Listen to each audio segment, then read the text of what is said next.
messieurs, bonsoir. Bienvenue dans ce journal. À la une de l'actualité ce soir, Djidji Ayokwe a regagné ses terres après 110 ans. Le tambour par le sacré du peuple Atchan accueilli au pavillon présidentiel de l'aéroport international Félix Houphouët-Boigny d'Abidjan ce matin à 6 h. Cérémonie en présence de la ministre de la Culture et des chefs traditionnels. C'est un événement majeur pour la mémoire collective et le patrimoine culturel ivoirien. 10 ans, jour pour jour, que la Côte d'Ivoire subissait une agression sur son territoire par un groupe armé à Grand-Bassam. Ce vendredi, Téné Birahim Ouattara, vice-premier ministre, ministre de la Défense, s'est rendu dans la ville historique, un moment pour s'en souvenir dans le recueillement, rendre hommage aux disparus et exprimer la compassion du chef de l'État aux parents des victimes. Loi sur les successions entre patrimoine et prévention des litiges à la tribune du CICG. Le ministère de la Justice et des Droits de l'Homme explique tout le dispositif légal en la matière. Le public informé sur un sujet sensible, souvent source de conflits familiaux. Pour sa première édition, la Coupe de la Ligue féminine de France voit sa finale entre l'Olympique de Lyon et le PSG se disputer à Abidjan. La rencontre se déroule demain au stade Félix Houphouët-Boigny. Le coup d'envoi sera donné à 17 h 30. Les deux équipes, comme vous le voyez sur ces images, sont à Abidjan. La communauté Bidjan et plusieurs personnalités politiques et diplomatiques ont accueilli Djidji Ayokwe, une cérémonie sobre au cours de laquelle la ministre de la Culture et de la Francophonie a salué la coopération efficace et agissante entre la Côte d'Ivoire et la France. Un reportage de Franck Quadio et Ulrika Dangon. Il est revenu sur son sol natal, dans ce caisson boisé, le Djidji Ayokwe, accueilli par la danse guerrière du village d'Anoumabo. C'est que le Djidji Ayokwe est un chaînon fort de la mémoire collective des Bidjan, peuple du sud ivoirien, saisi en 1916 et déporté en 1930. Djidji Ayokwe, c'est le cœur de la civilisation de Bidjan. Tout se déroulait autour de lui. Communication, stratégie de guerre, mais aussi, on va dire, religion traditionnelle. 7 villages ont fédéré autour de ce Djidji Ayokwe, dont on se reconnaît dans ce tam-tam-là. Donc il y avait une véritable vie communautaire. La déportation de Djidji Ayokwe a disloqué la communauté. Donc c'était maintenant l'individualisme, on ne se retrouvait plus. Jusqu'à l'annonce de ce retour, tous les villages de cette communauté ont repris corps, ont formé un seul esprit, ont formé un seul corps et nous avançons.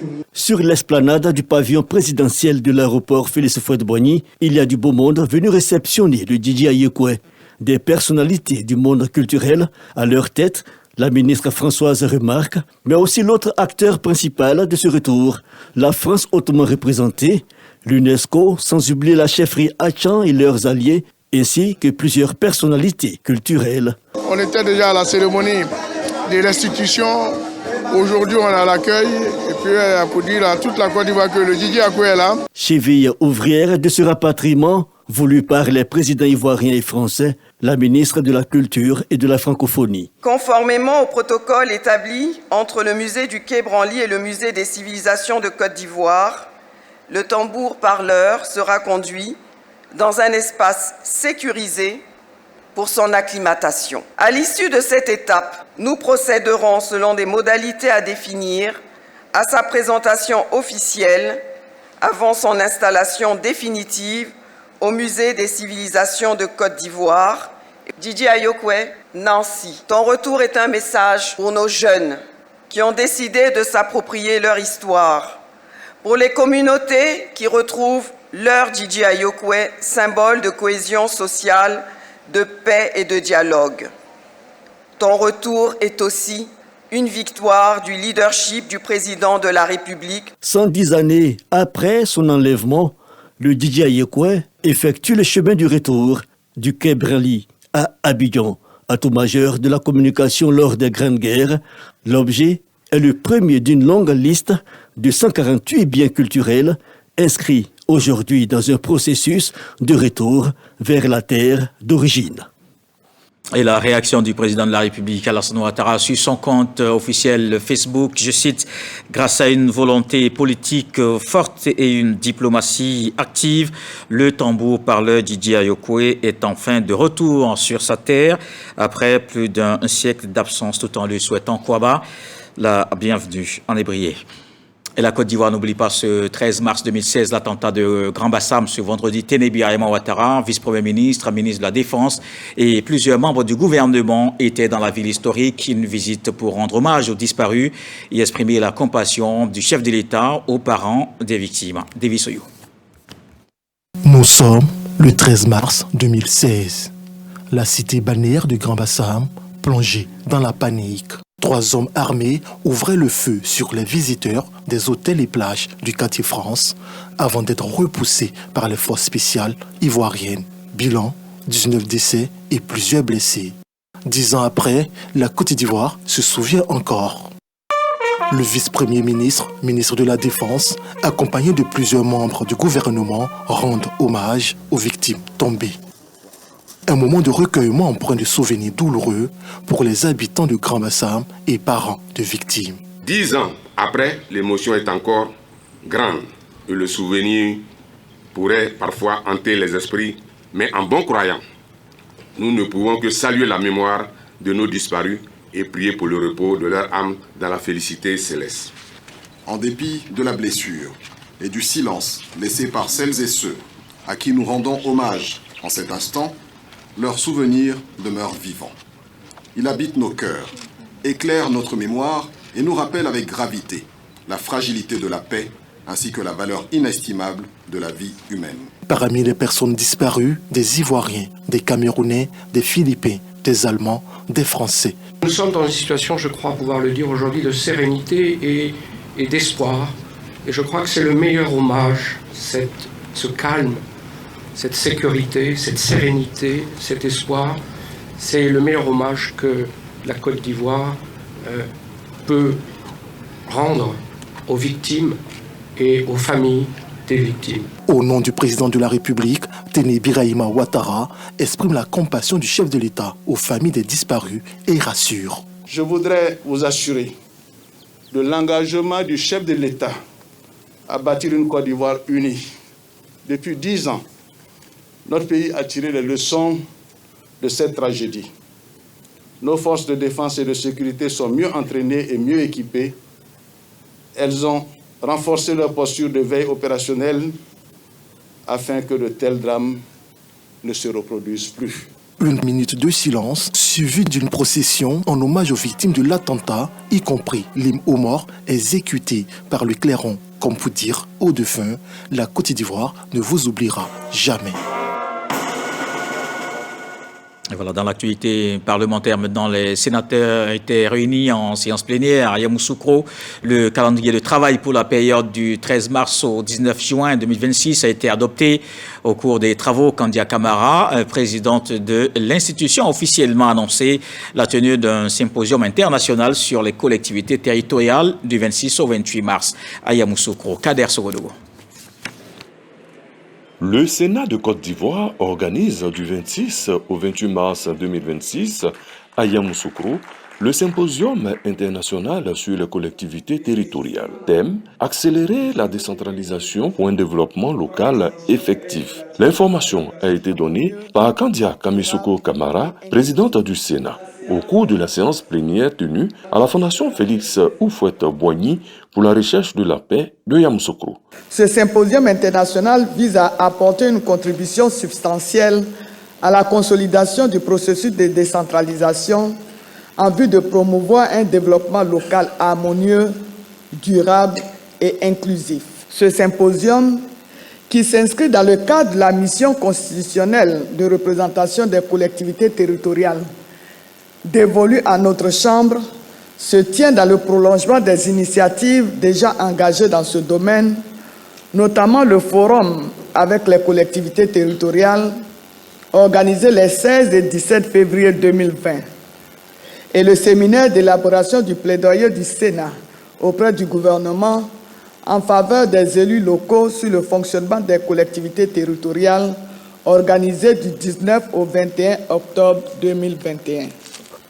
Cette séance plénière a également permis d'adopter un calendrier de travail couvrant la période du 13 mars au 19 juin 2026. 25 projets de loi seront examinés. Un autre point à l'ordre du jour des travaux, la signature d'un arrêté portant répartition des attributions entre les vice-présidents du Sénat, affaires parlementaires et institutionnelles, collectivités territoriales, Affaires sociales et droits humains, évaluation des politiques publiques et bonne gouvernance, éducation, culture et tourisme, coopération internationale et des Ivoiriens établis hors de Côte d'Ivoire sont les 6 missions attribuées par Kandia Kamisuko Kamara. La plénière a pour terminer mis à jour les listes des membres des commissions permanentes. Hier après-midi, le ministre de l'Hydraulique, de l'Assainissement et de la Salubrité a visité les 2 centres de transfert des déchets à Nguédédou et Kosiouin. Selon le ministre Amédée Kofi Kwaku, environ 5000 tonnes de déchets sont collectées par jour dans le district d'Abidjan et acheminés dans ces lieux pour traitement. Kaskando, Joël Mambou pour le reportage. Le ministre Amédée Kofi Kwaku est allé se faire une idée des activités qui se déroulent dans ces 3 centres de transfert. Les différentes étapes du processus de transfert des déchets et de valorisation ont été expliquées à l'hôte du jour.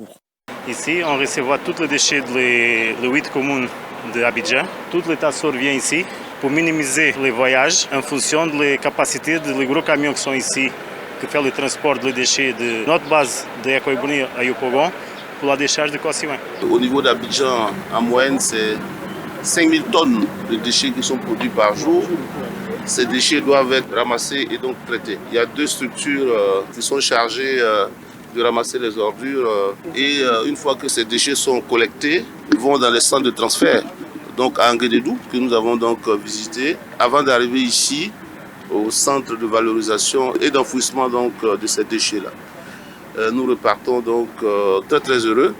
Après cette visite, nous voudrons vraiment féliciter Madame le DG de la NAGED pour le travail important abattu. Ici à Kosiouin, le centre de valorisation et d'enfouissement technique dispose en son sein d'une station de traitement du lixivia appelée communément eau de poubelle. C'est le concentré de l'eau des déchets des ordures qui est là. Quand les déchets arrivent, l'eau est pompée par les stations de pompage, ensuite traitée, qui va servir à être remis soit dans la nature ou bien utilisée pour laver les camions, le système d'incendie. Depuis sa création en 2018 jusqu'à ce jour, le centre de valorisation et d'enfouissement technique a accueilli plus de 11 millions de tonnes de déchets. Le ministre de l'Hydraulique, de l'Assainissement et de la Salubrité annonce la création d'autres centres de valorisation. Il y a un centre avec la Banque mondiale, il y a un 2e centre qui est prévu à Abidjan, donc qui sera donc à Yapokwa. Il y a d'autres centres qui sont prévus à l'intérieur du pays. Le président, dans sa vision, c'est vraiment que les Ivoiriens soient en bonne santé. Le problème de traitement des ordures à Abidjan et dans les autres villes de l'intérieur est une préoccupation parce que c'est un problème de santé publique. Des efforts sont faits. Nous sommes en train de travailler avec la NAGED pour améliorer tout le système. Puis le ministre Amédée Kofi Kwaku invite les populations à adopter de bons gestes à travers des comportements éco-citoyens. Une autre visite de terrain, celle du ministre du Plan et du Développement, Souleymane Diarra-Souba, a visité 3 structures sous tutelle de son département ministériel, l'ITET à l'ANSAT, l'Agence nationale de la statistique, à l'NCA, l'École nationale de statistique et économie appliquée et l'ONP, l'Office national de la population. Il s'imprègne de leur bon fonctionnement. David Soyo. Journée marathon pour le ministre du Plan et du Développement. Souleymane Diarra-Souba visite officiellement 3 entités rattachées à son département ministériel depuis sa nomination.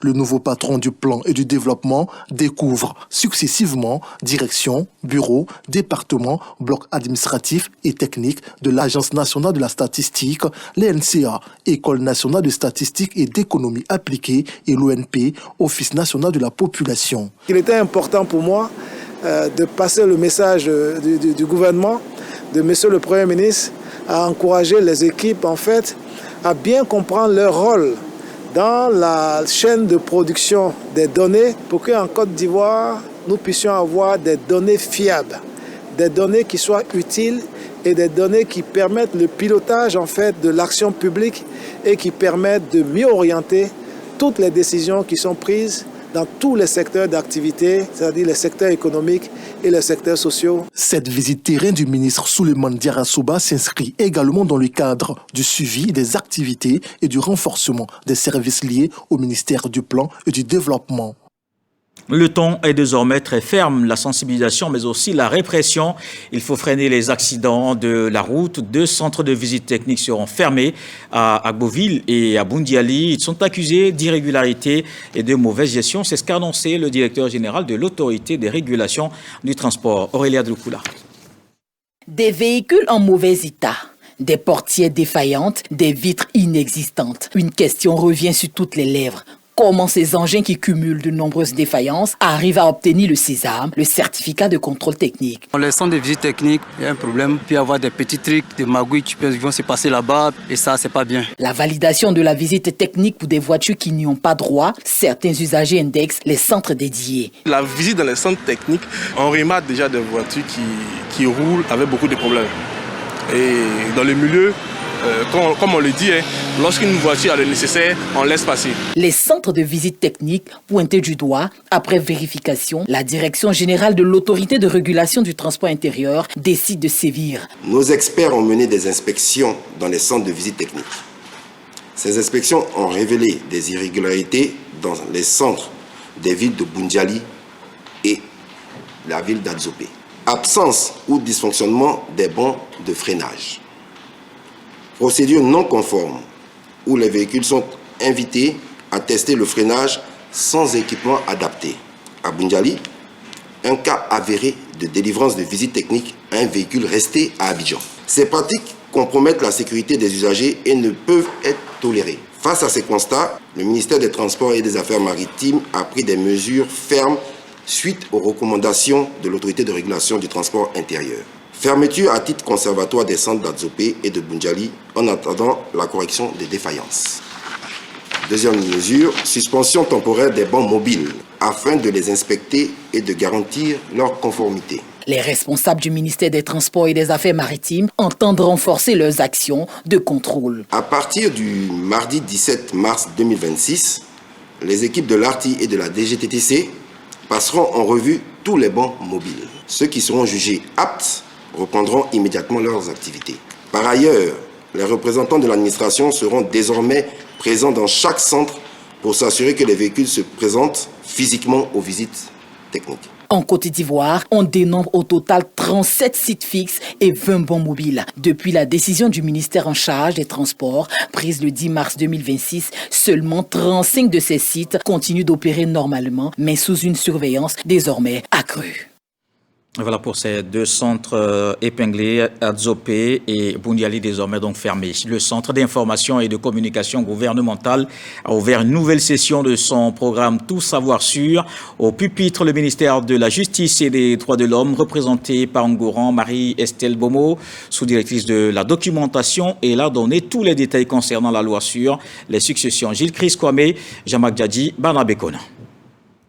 C'est une loi qui a subi des réformes en 2019. Le droit des successions en Côte d'Ivoire. Aujourd'hui, il fait l'objet d'éclaircissements au Centre d'information et de communication gouvernementale, CICG. Marie-Estelle Ngoran, sous-directrice de la documentation au ministère de la Justice et des Droits de l'Homme, rappelle que la succession n'est pas un simple partage de biens. La nouvelle réglementation sur les successions renforce les droits du conjoint survivant. Prenons l'idéal, restons dans la généralité. Séparation de biens. Si aucun bien n'a été acquis, ce sont strictement les biens propres qui vont faire l'objet de la transmission. Donc, le conjoint survivant aura ses biens et va venir en concours avec les éventuels descendants hérités sur la part strictement propre de son conjoint défunt. Les étapes du processus de succession tracent les contours d'un droit moderne garantissant l'équité dans la transmission du patrimoine. Le règlement de la succession, c'est l'ensemble des étapes qui permettent de finaliser la transmission effective du patrimoine du défunt à ses héritiers. Première étape, identifier tous les biens et dettes personnelles du défunt. Deuxième étape, payer les dettes. Troisième étape, vérifier s'il y a des donations au testament et s'ils existent, s'assurer que ceux-ci ne dépassent pas la réserve. 4e étape, partager les biens entre les héritiers. Et c'est l'étape finale. En clarifiant les droits et obligations des héritiers, la loi du 26 juin 2019 tend à réduire les conflits familiaux, à sécuriser le patrimoine familial et à renforcer la confiance des citoyens dans l'état de droit. On parle maintenant de promotion du genre, une soirée de distinction des femmes entrepreneurs dénommée Désiré Diomandé. Cet événement porté par la plateforme mondiale des femmes entreprenantes, c'était un moment solennel, un espace d'émotion, de réflexion et d'évaluation symbolisé par la reconnaissance du leadership féminin, le courage et la foi dans l'action. Roxane Ambaché, Jean-Marc Djadji. Le leadership féminin est à l'honneur. Plusieurs femmes entrepreneurs sont distinguées pour leur parcours inspirant. Initié par la plateforme mondiale des femmes entrepreneurs, le Désiré Diomandé, Didi Days, vise à renforcer la dynamique et mobiliser les partenaires autour du réseau. C'est un honneur de recevoir cette médaille ce soir, après tant d'années à impacter d'autres femmes, à entreprendre et à donner du potentiel de soi-même. La Didi Day, c'est bien, mais il faudrait qu'on puisse raconter que grâce à la Didi Day, nous avons désormais un espace dans lequel les femmes peuvent venir frapper parce qu'on fait de la facilitation. Parmi les lauréats, la ministre de la Culture et de la Francophonie, Françoise Remarque. Très heureuse de rencontrer des personnes, peut-être le temps d'une soirée, mais certainement le temps d'une nouvelle vie. Chacune d'entre vous représente des qualités de persévérance, d'audace, de résilience, qui relevez chaque jour, chacune à votre manière, des défis. Et j'espère effectivement que ce nouveau réseau que j'intègre me permettra aussi surtout d'apprendre de chacune d'entre vous. Démembrée dans plus de 20 pays, cette 7e édition des Didi Days rend également hommage à 10 promoteurs du E4She, dont Jean-Martial Adou, directeur de la radiodiffusion télévision ivoirienne RTI. Une démarche qui encourage les hommes à soutenir les initiatives féminines. Vous le savez, la période de jeûne musulman et du carême catholique oblige les restaurateurs à faire face à un net ralentissement de leurs activités entre la baisse significative de la clientèle, la chute des chiffres d'affaires et la réduction drastique des stocks. De nombreux restaurateurs adoptent un régime spécial. Ils proposent le strict minimum, une stratégie de maintien en attendant la fin de cette période de privation pour relancer pleinement leurs affaires. Gilles Chris, Kwame, Davis Oyo, Joël Mambou. Il est midi. Dans la commune du Plateau, comme dans la plupart des restaurants à Abidjan, service minimum. En cette période de pénitence, Salimata, restauratrice, s'adapte comme elle peut. Depuis que le carême a commencé, le nombre de clients a baissé. Et depuis lors, nous avons réduit aussi les repas ici, nous avons réduit la quantité. Le constat est le même ici. Les clients se font rares, les affaires tournent au ralenti. Vraiment, ça ne va pas. Ça ne marche pas. Ça ne marche pas. Avant, là, je vendais 3 cartons, 2 cartons. Maintenant, la demi même, ça ne finit pas. Malgré la situation, la détermination de faire mieux demeure intacte. C'est un peu, on vient se débrouiller un peu. Sinon, ce n'est pas ça. Tu ne peux pas rester à la maison. Ce courage, Suzanne en a besoin. Elle a un business à entretenir, une équipe à garder et une famille à nourrir. Dans ce contexte, certains restaurants arrivent tant bien que mal à maintenir le cap. En tout cas, on avait assez de clients. Mais avec le jeûne et le carême, il y a eu un peu de baisse, en tout cas. Mais par la grâce de Dieu, le restaurant rempli et la nourriture finie aussi. Les clients ont diminué. Comme je vous l'ai dit auparavant, il y a 335 clients. Aujourd'hui, je me retrouve à 150 clients. Pour mieux gérer ses stocks, Charlène a changé ses méthodes habituelles d'approvisionnement. Seulement, j'appelle les clients pour demander, on vous livre quoi aujourd'hui, vous mangez quoi, et puis les livreurs vont vous livrer. Puis je reçois aussi les appels venant des clients aussi. Certains parmi eux comptent sur la grâce divine. Ils se montrent optimistes. Dès que la prière a fini, je sais que Dieu va faire. Les clients ont commencé à venir parce que c'est 2 carèmes. À Cocody, quelques restaurants ont modifié leur horaire. Désormais, au lieu du midi, l'heure de pointe, c'est 18h30. Je suis une habituée du coin. Habituellement, je viens avec 6 personnes, mes camarades de classe. Mais comme il y a des musulmanes parmi nous, elles ont décidé de ne pas venir avec nous aujourd'hui. Plus le soir pour le ramadan. Parce que quand les gens viennent, c'est à partir de 18h, 20, 28, 29, 30.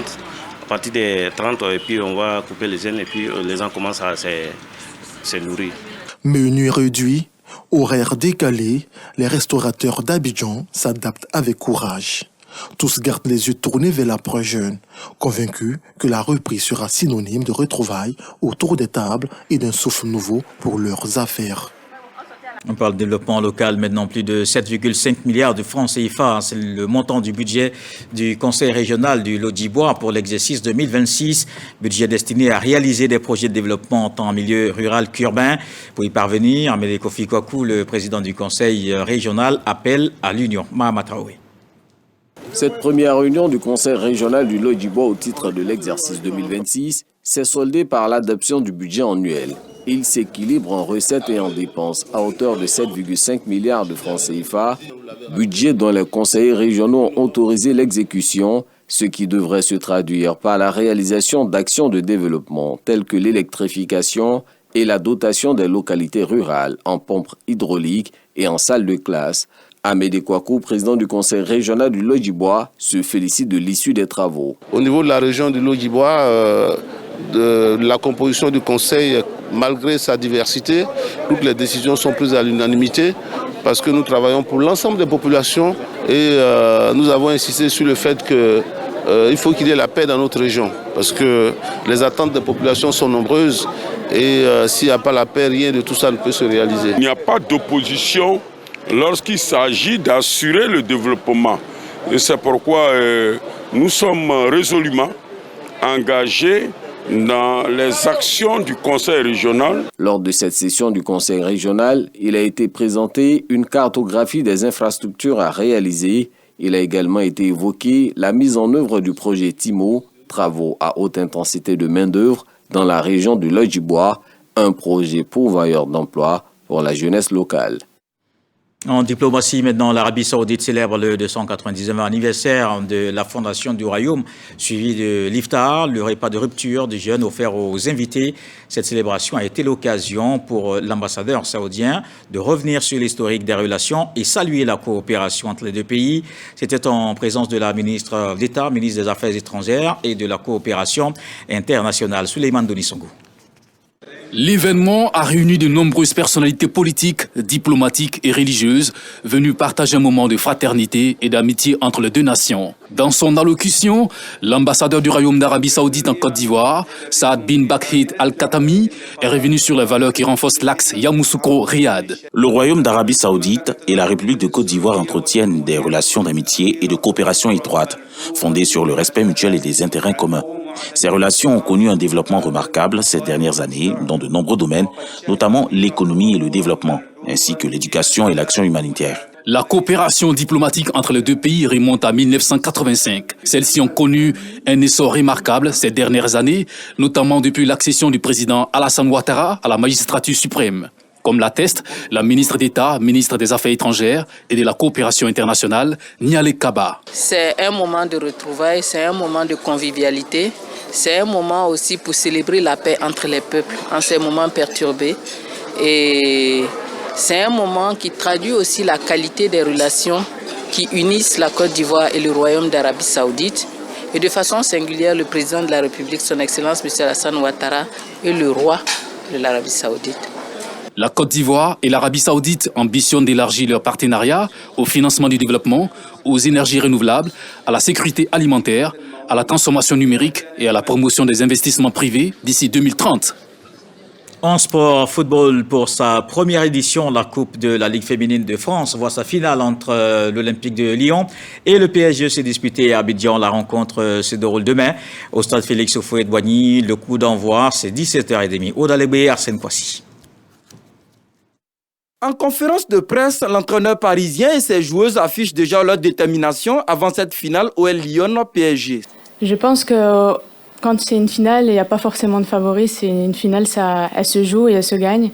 Donc on va donner les moyens pour nous exprimer, pour montrer aussi ce que notre équipe est capable de faire. Et moi, je suis très content de participer à cette finale contre une grosse équipe qu'on connaît déjà. On va essayer de faire le mieux possible pour qu'on ramène le titre pour le Paris Saint-Germain. Face aux médias, les Lyonnaises ont également réaffirmé leur ambition et leur volonté de remporter le trophée. Je pense que le stade il sera là pour encourager les deux équipes. C'est vrai que c'est quelque chose d'inédit, mais en tout cas, nous, on aime ce genre d'initiative et on est motivés pour jouer ce match demain. Donc je pense que c'est de bon augure pour tout ce qui est ambiance au niveau du stade. La priorité est bien jouer, mériter la victoire. Avoir plus d'occasions que l'autre équipe. J'aime beaucoup parler sur la pelouse, c'est les choses les plus importantes. Et demain, la priorité pour cette équipe est réussir la victoire, le trophée.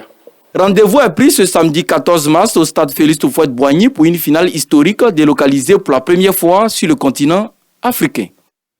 Et dans le reste de l'actualité, au Sénégal, 71 permis miniers vont être revoqués et les comptes des industries chimiques du Sénégal bloqués jusqu'au versement à l'État de 250 milliards de francs CFA.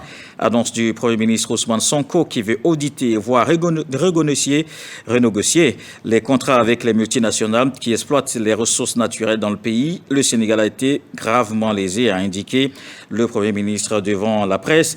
Il a évoqué des discussions en cours avec l'entreprise BP qui exploite le champ gazier de Grand Tortue partagé avec la Mauritanie.